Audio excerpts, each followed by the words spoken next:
Welcome to the Ministry and Podcast, authentic conversations about lament, endurance, and hope. This podcast is a production of the CCL Network.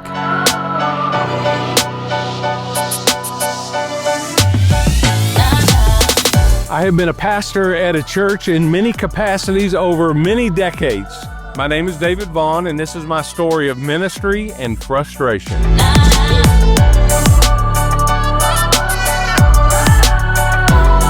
Welcome back to the Ministry and Podcast.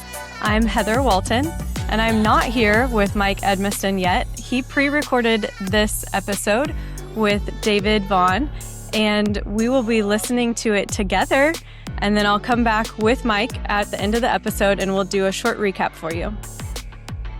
Well, hey everybody, thanks for joining us. I am here with my friend David Vaughan, and we are actually at ICOM, the International Conference on Missions, here in the exhibit hall. This is a happening place. It is. So there's going to be a little background noise, but man, this is the place to be. And David, thank you so much for joining us on Ministry and really looking forward to the conversation and hearing your story. Glad to be here, brother. And yeah, it is a happening place. A little bit buzz in the room, man. Yes, there is. Yeah, and you know, it's a great reminder that no matter how frustrating ministry can be, you got to right-size your problems because, yes. you know, you and I dealt with problems in our ministry, and we're going to talk about one of those things that happened with me. But compared to the people in this room from other parts of the world, I mean, we get paid for what other people are getting shot for and killed for. So it kind of helps me to right-size frustration when I hang around some of these heroes of the faith. Yeah, ICOM, for me, every year, it is a dose of perspective. Yeah, that's so true. It is. So true. But ministry is frustrating. It is. And so, depending on where your call is, it can be even more frustrating than that, right? So, yeah, let me tell you about I guess one of the most significant things that happened in the church. You know, my phrase I use when I coach churches, Mike, you know, this is nothing like the church when the church is working right. I quote you often, by the way. You quote me? I do. I probably stole that from somebody. But the contra is also true, and that's kind of what your theme is of this podcast, I think. There's nothing worse than when the church is not working right. Yeah. And so I've lived in both of those things. And when I first came to the church that I recently retired from, well, I say recently, a couple of years ago, it was called Westwood Chevy at Church of Christ, west side of Cincinnati. It became Whitewater Crossing. Wonderful story at the end. But at the beginning, there were some tough chapters. And a lot of the frustration that I endured, I think, might bless other guys. When I landed at that church, it was a church full of unhealthy hearts and unhealthy habits. That's how I could describe it. Unhealthy hearts, unhealthy habits. And when you have unhealthy hearts, there's not a lot you can do about it. When you have unhealthy habits, you can kind of change those with time. Yeah. And some of those people got better habits. I've noticed in coaching churches that people have upside hopes, but they got downside habits. Well, this was a church that had some bad habits, so you can fix those. However, those who have unhealthy hearts, they seldom change their nature, and they have to go. So we were able to bless several other churches with people who had some unhealthy hearts. And I say that facetiously. I didn't want them to go to any church. In fact, we had people who, and I never really thought about this till a guy named Dr. Joe Ellis explained it. He said, David, there are people who are members of the institutional church, but their hearts are not redeemed. Come on now. Yeah, man. Don't y'all know, and those of you listening to this, watching this, don't you know there are people who are like year after year after year, decade after decade after decade, they cause problems in the same church. They're serial frustrators. Yeah. And those are people who may have said they're a Christian. They may have even been baptized. They just came up a wet sinner because their heart was hard. Yeah, their heart didn't change. Yeah. And so we had people who claimed to be members of the church, but they were members of the institutional church. Their hearts were not redeemed, and they have to leave. When I first came to Westwood Chevy Church, a number of the bad-hearted, bad-habited people resided in one Sunday school class, Mike, ironically called the Crusaders. And the Crusaders were on a crusade to oust me as the new pastor. So we had a little come to Jesus meeting, and long story short, they left. I didn't. In fact, I stayed just to spite some of them, you know.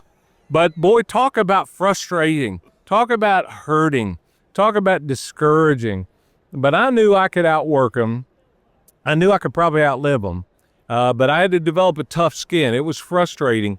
But I found in coaching now lots of churches subsequently, there's a crusader class in every church. Oh, yeah. They don't call it that. If there's not a class, there's a crusader or two. And so I think part of getting through church frustration and church hurt in some ways is to recognize that you're not dealing with a person with a bad habit. You're dealing with a person with a bad heart. And don't be afraid to be assertive and stand up for what's right. Speak the truth, endure the criticism, but you have to proactively, not reactively, seize the day in these troublemaking people. If you don't, they'll run you off and they'll make your life miserable. The first early days, tough. But toward the end, I was so glad I didn't quit. And I was so glad that ultimately God and his church prevailed. We had some really other healthy elders and leaders who had my back and supported me because I wasn't quite ready for the crusader phenomenon in effect. But eventually, God's church did get healthy, and we were so blessed because of that. And after 20 years, I can say that I learned more in those first 5 with the Crusaders than I did in any other part of ministry.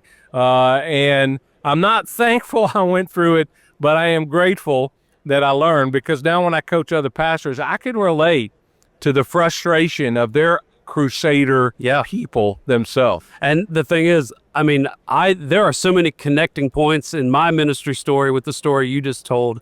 I came to a church that was incredibly broken, just toxic, and it had its share of the crusaders that were feeding into that.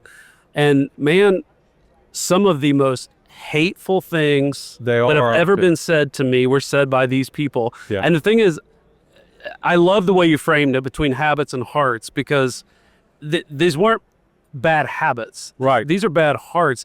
But the thing is, these people could quote scripture. I know. I mean, they knew it. I know. Better than me, some of them probably. And it's like, well, the devil knew scripture too. There you go. There you go, man.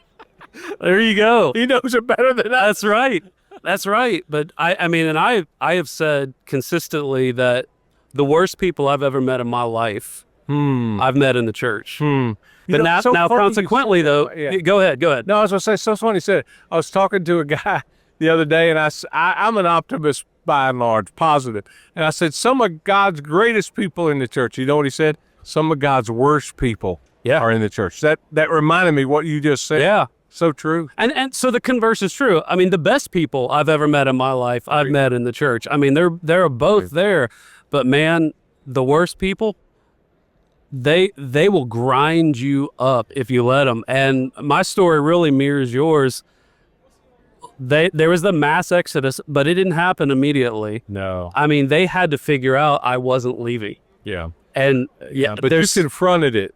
I did. I think this is probably another podcast for you at some point, Mike, but I have discovered that Christians are so conflict averse. Yes. They're too conflict averse. They think it's not godly to confront someone in love. But if you look at the life of Jesus, the greatest leader ever lived, he asked a lot of questions, but he did a lot of confronting. He had a lot of compassion, but he had his share of bad hearts and bad habits as well.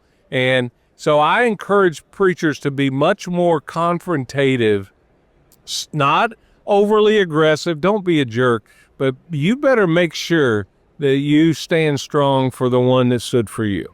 Yeah, and the ministry itself, it seems like it attracts people who are very conflict averse. Yeah. Because they needs to please. Well, I'm a people pleaser by nature. Yeah. So which means I don't love conflict. Yeah. But if I didn't stand up to these people, they run over you. Yeah. I mean, they absolutely would. So let's go back to something you mentioned. You talked about the elders that you had that had your back. And that, again, really mirrors my story. Is I was trying to change things and make it healthier, but I realized the leadership was unhealthy. And until that was fixed, nothing else mattered. No, I agree. And Starts with the skeletal, we would call it in the 7 systems of a healthy church, the skeletal system, which is the governance, the elders, the leadership. And you can't have a healthy church with unhealthy leaders. So how did your elders go to bat for you with the Crusaders? Ironically, one of the elders was a member of the Crusader class. Okay. And when I went to have a little come to Jesus meeting with all of the Crusaders, he did not defend me or stick up with me in the meeting. The other elders heard about it. And at the next elders meeting, it's great when elders police themselves. Oh, yeah. That's how blessed I was to have the strong, healthy elders that I had, except for that one guy. Yeah. But when we came to the next elders meeting, they said, we heard what was said in the meeting because we had recorded it. Oh, wow. Yeah, we recorded, which is one of the smartest things I ever did. Yeah. I think the Crusader class, they forgot I was recording it about halfway through because they were exhibiting the very behavior I'd heard, and they got it on tape. But anyway, our elders had heard about it, and they confronted this man and said, listen, why didn't you defend David? I mean, he is our spokesperson. Right. He's our new preacher. And one of the very wise elders in the meeting, who happened to be a friend of this guy who was a member of the Crusader class, and when you can confront a longtime friend who needs to confront, that's when you know you got a good man. No doubt. But he looked at this fellow elder, he said, I have a question for you. He said, and the answer will determine whether you're allowed to continue to serve as an elder at the Westwood Cheviot Church. Whoa. And I was waiting to see. What's the question? And it was well said. This guy, his name was Bob, who's in heaven now.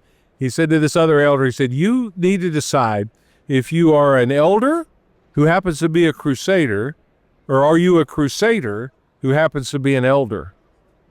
And he said, the answer to that will determine what you do. And to his credit, this elder in the Crusader said, he said, I guess I'm a crusader who happens to be an elder. He said, I resigned. They said, we accept. He left. And from then on, we had no mutiny or disharmony on the elder level. It bonded us together to stay together to confront all the other unhealthy hearts and habits in the church. Man, that's the courage that took. I mean, that took a spine of steel. It really did. I think they'd been tired of seeing it for a while.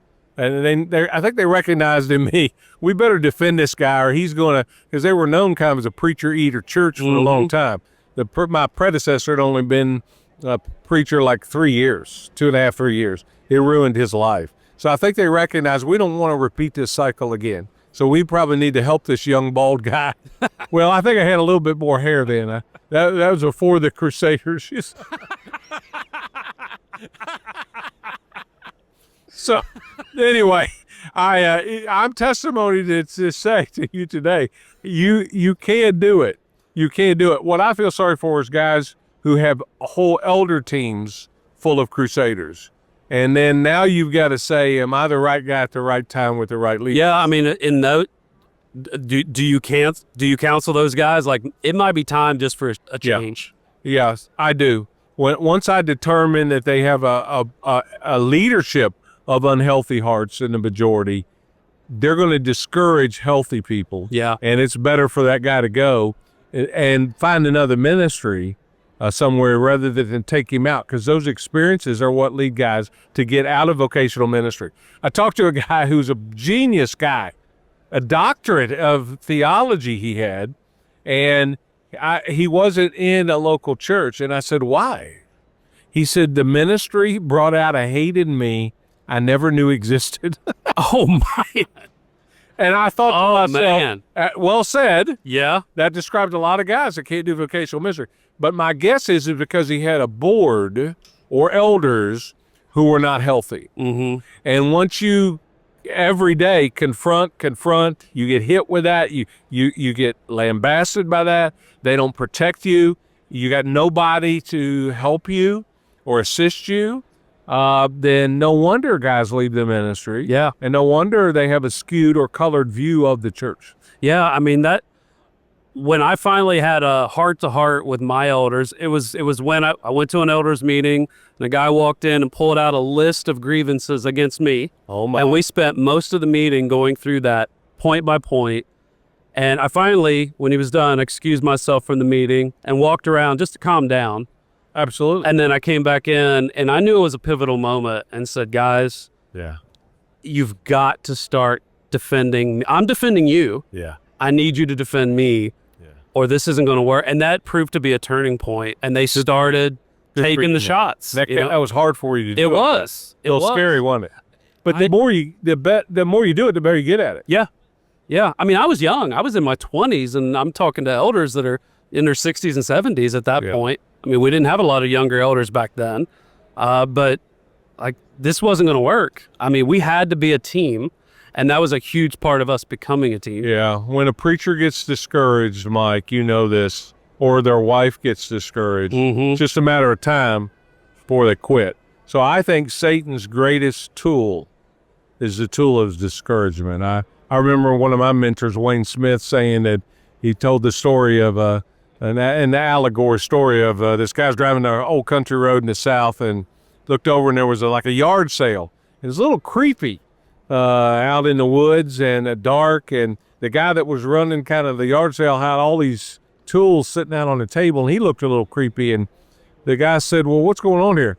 He said, well, I'm the devil. It's kind of like the devil went down to Georgia, right? I'm the devil, and I'm having a going out of business sale. He said, this is my tool of lust. This is my tool of anger. He listed all of his tools. And the guy said, well, that's great, you're going out of business. He said, but I noticed you got one tool that's leaned up against the shed back there that's not for sale. He said, no, I'm going to keep that. He said, that's the tool of discouragement. If I ever get back in business again, that's the only tool I need. And I thought, Yeah, man. Yeah. he's not wrong. So if the devil can get you discouraged, friend, you are listening to this, you're not going to make it very long. So what fills you up? You could probably tell me what drains you. So figure out what fills you up. What is it that helps you be a better leader? Because you're going to get drained. Yep. The question is not what drains you, it's what fills you. And it's not selfish. No. Take care of yourself. And Self-care is not selfish. It's not. It's absolutely not. And you're not going to make it without it. Yeah. You're so right about that.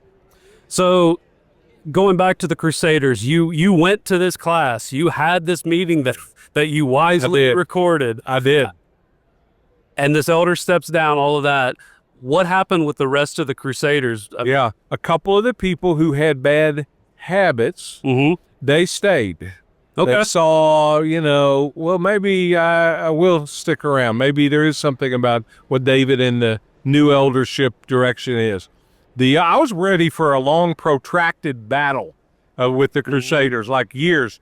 Within a month, 70 of those folks left.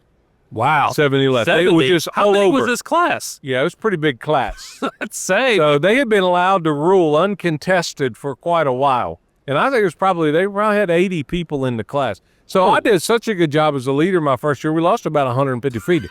And half of them were the Crusaders or their friends. So I was ready for a long, drawn-out war. The battle was over. They blinked first. They left. It might have had to do with the line that I made to them, which I subsequently made on Sunday morning the next week. Because word in that size church, we were a little smaller then, word is out that David and the Crusaders are battling. Oh, everybody knew. So I said this line in the sermon, hey, here's the vision of the church. The train is moving out. You can get on board, on the train, or off the train, but don't get on the tracks. We will run you over. And man, I said that, and that was it. They knew I meant business, and that the elders meant business. The elders meant business. The elders meant business. The elders meant business. There really is nothing like the church when it's working right, and nothing worse than when it isn't. The key to church growth is church health, and the key to a healthy church is found in creating healthy systems. At the CCL Network, we are fully committed to helping churches thrive by enabling them to do an assessment of 7 key church body systems. This fantastic and customized data enables you and your church leaders to make good decisions instead of guessing that will maximize church health and impact. The CCL Network will be hosting various one-day church health clinics around the country in 2026, where more teachings and resources will be shared, and you can even join a healthy church co-op with other churches in your area with 12 months of personal coaching. For more information and cost, contact our Healthy Church Director, David Vaughan, at david.vaughan@ccleadership.org. That's david.vaughan at ccleadership.org. The elders meant business. So all of them left. They claimed they're going to take their money with them, but giving never dropped at all. Which means either God... right there. There you go. Yeah, man. That means either they weren't giving at all, and we never missed it, because people do vote with their wallet more than their feet. Sure. Or God supernaturally compelled some people to give to make up for it. I'm convinced that was the case.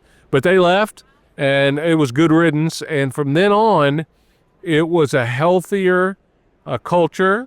And people from the way back, preachers and others who heard that I had confronted the Crusaders, I was their hero. In fact, they were like, "Oh man, I've been waiting for somebody to do that." They thought I was all that, and I wasn't all that. I just decided I was not going to back down, because sometimes first you get hurt when stuff like that happens, but then you get angry, and then you get wholly angry, and when you get wholly angry, you have a sanctified Jesus turning over the tables mentality, and you try not to sin in your anger, but there's a time to rise up and say enough is enough. And that was my enough moment. And I got the respect of a lot of people who were not bad hearts or habits. They were just watching, and they were waiting for somebody to do that. And so from then on, whenever I suggested we do something, those people said, "Well, hey, it's like David, you fought the lion and the bear. We can trust him to fight Goliath." Yeah. So my credibility went up, but they knew how nervous I really was in that meeting, Mike. I was shaking, but I said, this is about God and his church.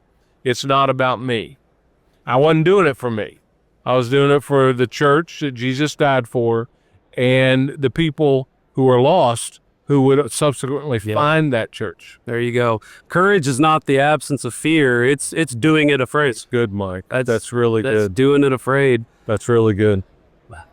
The thing I've always appreciated about you was that your mission first. Like it's not about the Crusaders. No. It was about the people who had not darkened the door yet, who needed to hear the gospel, they needed an encounter with Jesus, and you were willing to take that on for the greater mission, and I just appreciate that so much. I get emotional thinking about it and talking about it, because I'm convinced that if I hadn't fought that battle and the elders with me, we would not have seen the hundreds and hundreds of people who got baptized in subsequent years, and the church would have failed.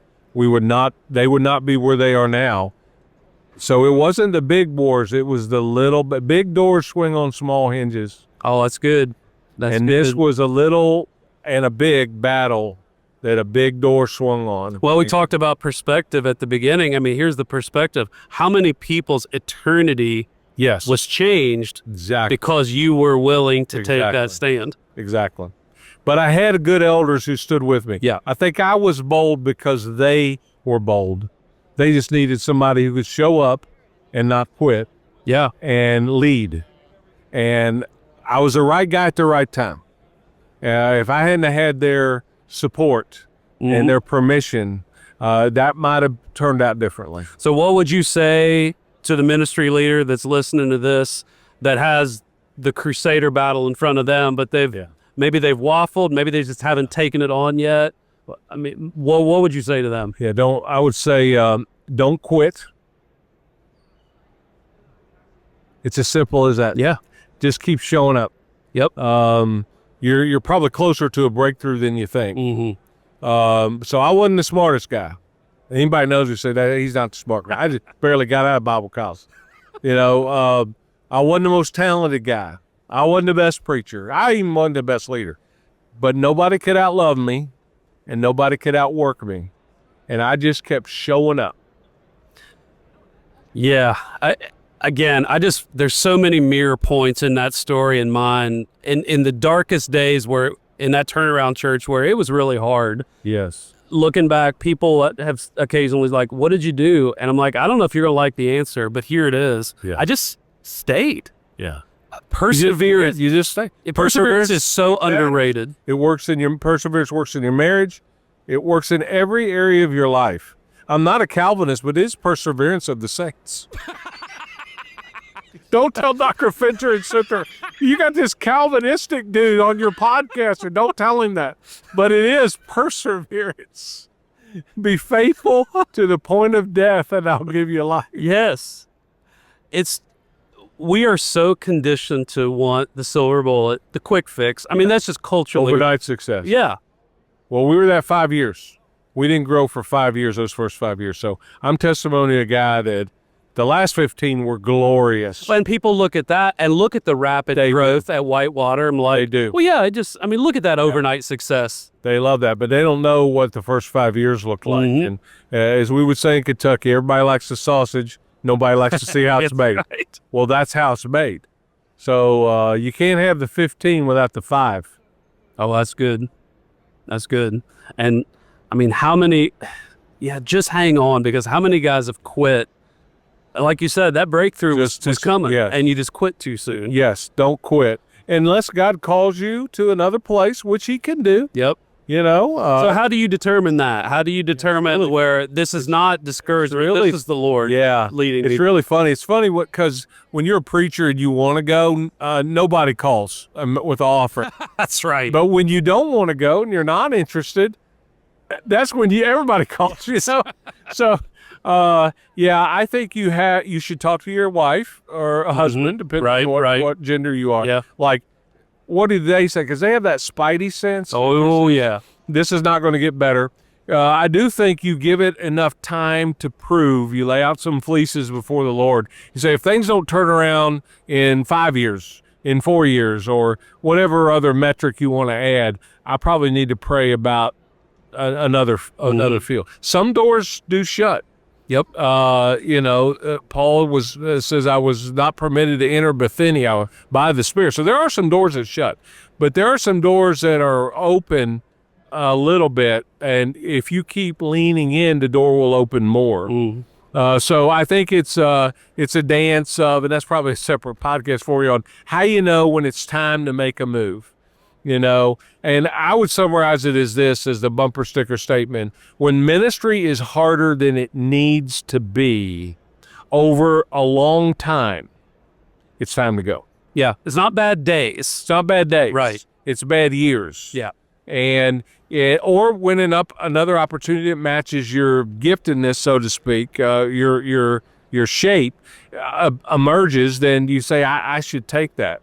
So, I mean, everybody moves at some point. It's rare for somebody to be in a church, one same church, 40, 50 years. Sure. My cousin Paul Snoddy, great example. I mean, he's up in this third decade now at one church. This guy just showed up, small, kept on working, didn't quit. Love that guy. He's not a show horse. He's a workhorse, man. That's He just kept plowing. And it's a tremendous job he's done. But I'm sure he had other opportunities along the way, but he didn't feel God released him. So I think it's a combination of what the opportunity is, whether you stay. Have you done every single thing you can to turn the church around within reason? And have you gave it your best? So you won't look back after you left and say, you can't say I never tried. You tried every single thing, pulled every lever you could, and it still didn't get better. Then it's time to move on. Yeah, you want to be able to say, I left it all on the field. Absolutely. Yeah. Absolutely. And then you shake the dust off your feet and Yep. you move on to a more receptive thing. And this is a really big challenge that guys have right now that I talk to. Should I stay or should I go? Because they really can't stay in their current unhealthy, hearted, or even habited environment. And I feel sorry for them because what happens is if you fail at a church, you start to believe you failed at your call. Yeah. And your calling and your identity and your assignment are three different things. Yep. So never question your identity. You're God's child. you're called by God to be a pastor or a preacher or a minister, your assignment is always going to change. Yep. From place to place, but your identity and pretty much your calling probably don't change. I've heard your buddy John Hampton riff on that several times. It's just so good. But for me, when things got mixed up is when my assignment became my identity. Oh my God. And so a bad day at church it went straight to my heart because my assignment was my identity. It took me forever to get that sorted out. It's so good. And you won't retire either. You might refire, which is what John and I are doing. But, John and I have lived through, and part of the reason I was able to make it is because of John. On bad days, we were there for each other. We didn't have to explain it. He was there for me. John was kind of the one that introduced me to the pulpit search committee. So when it's going bad, I blame John. But the first 5 years, it's all your fault, Hampton. But the last 15, I blessed his name. But if your identity and your performance and your assignment are too closely knit, you will not be able to walk away. Yep. Or retire, because that's who am I without this church? Yep. And that's a dangerous thing on the back end too. And that even when I was 17 years lead pastor at this church, and when I stepped down of my own choosing, I knew it was time. I still went through a mini identity crisis because I woke up and all of a sudden, for the first time in, total like 27 years, I wasn't a pastor. Yeah. And it's like, wait, who am I? It's almost like, all right, how can I follow Jesus when I'm not his employee anymore? And it's actually really... Well, you have managed that to land well. I affirm what you're doing now with your job. You're taking your past hurts and habits and hang-ups, Rick Warren saying, and now you've turned it, your misery has turned to ministry. Oh, I appreciate that, man. I do. And I appreciate the wisdom that you've shared. I just stay. Just stay until God has released you. Just stay. Don't undersell the value of perseverance. And do what you have to do to stay in the game. So yeah. And by the way, the whole thing about consulting with your spouse, in the darkest days, I would come home and tell Nikki, I think I'm done. I'm out. And she, without missing a beat, said, God's not done with you here yet. That's see. And so when the church reached its best days, I stood on the stage and said, if you're thankful for what's happening now, don't thank me, thank my wife. Yeah. Because I would have left. Yes. She's the one who's supposed. Spouses keep you in the game. And you need a good buddy. John and I talk about that a lot. You need a buddy. Yep. And I would golf with some guys who were buddies during the week. And when I was frustrated, what I told the congregation is I would write people's names on golf balls. And I would hit those things into the woods and the lake. And I got out my frustration. And so I had a guy come up and say, I know my name's been on your golf ball more than once. I said, you are right. And it's at the bottom of the lake. And it's at the bottom of the lake. I was trying to get hit baptized like you. So anyway, do whatever your techniques are you have to employ to make it through. And laughter is key, as you know, Mike. Oh, dude. If you can laugh about it, you can overcome it. Yeah. And if you can name it, you can overcome it. Mm. So figure out what the name is of the person or the issue that you're trying to overcome. And for us, it was unhealthy hearts and unhealthy habits. Yeah. And if you're listening to this and you need somebody to come alongside you, please send us an email, ministry@ccleadership.org. Yes. We're at the CCL. We're here to serve. That's what we're here. We're here to help. We're here to help bring encouragement to discouraged people, churches and pastors, and bring health to unhealth. Yeah. Well, David, thank you for letting me on today. Oh, man, this has been so good. Thank you, David. Appreciate it. You're welcome. Hey, stick around because the conversation's not over. Mike and Heather are going to unpack everything we just heard a little bit more. But we're curious about your thoughts. How did this episode connect to your life? How does it relate to the ways you've experienced ministry? And leave a comment, leave a review. We'd love to hear from you. Well, I thoroughly enjoyed listening to this episode today, and I'm ready for a little recap. I know that his topic was ministry and frustration, but honestly, I felt so encouraged by getting to listen. Yeah, almost a misnomer because it really was encouraging. I mean, David, first of all, David's one of the funniest people I know. Like it was so hard just to not lose it laughing all the time and try to keep things on track because he just cracks me up all the time. But I mean, that's just him. I mean, he just exudes that joy and that optimism and that positivity. I love that about him, but I also really appreciate how forthright and honest he was about, walking through this with the Crusaders class. And there are so many ministry leaders that are going to connect. They're like, yep, they're in my church. And I mean, the way David dealt with it, it really could serve as a model for a lot of other leaders. Just the fact that, he didn't skirt the issue. He took it head on, recorded it. I would never have thought about doing that, but that was really smart. But before he did any of that, he knew the elders had his back. And that's, for young leaders or leaders who are in a tough spot with some folks in the church, like that's key. I mean, if you go it alone, you're going to get steamrolled. But if you and the leadership can hang together, things really can change. And that's one of the biggest takeaways I had from David's story. Well, I extra appreciated that you recorded this and I got to listen to it because that meant I got to take notes, which I normally don't get to do when I'm just having that conversation in person. And so if we want to go over a few of my notes, we can talk through some things. Let's do it. Yeah. What did you take out of it? He had so many quotable lines. And so I just want to recap a few of those in case anyone else is taking notes while they listen. We'll just start. I think the first thing that he talked about was the difference between unhealthy hearts and unhealthy habits. Yeah. Unhealthy habits can change. Unhealthy hearts, that's a whole different deal. And just knowing which you're dealing with, and there's a lot of wisdom there, for sure. Yeah, and David is a quote machine, by the way. I mean, that guy can drop quotable lines like nobody I know. Yeah. Then from that point, he talked about just not being conflict averse, but being able to kind of confront things head on, but to confront with compassion. And so that's something that I wrote down. And to be able to speak the truth, but endure criticism. I thought those were all such good words of wisdom. Yeah.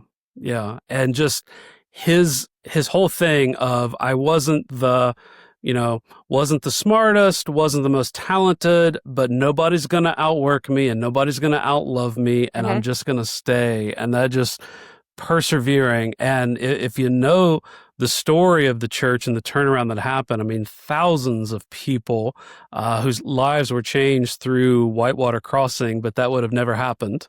Like you said, those final 15 years wouldn't have happened without the first 5.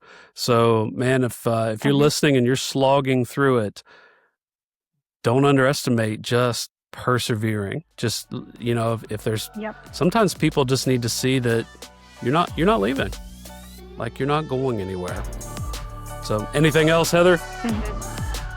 Yeah, and the last thing I would leave as an encouragement is just find those people that can walk alongside with you, whether that's your spouse and they know all of what's going on in your ministry life, or a friend who can encourage you along the way to help you to persevere.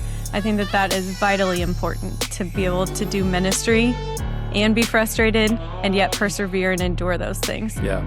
Well, guys, if this episode's been helpful to you, we would love to hear from you. Leave a comment, leave a review. We'd really love it if you would share this, especially if you know somebody who's, maybe they're just going through it right now. And David's story can be an encouragement to them. We'd love for you to share that with them. And really hope you will join us next time on Ministry Aim. Thanks for listening. Bye.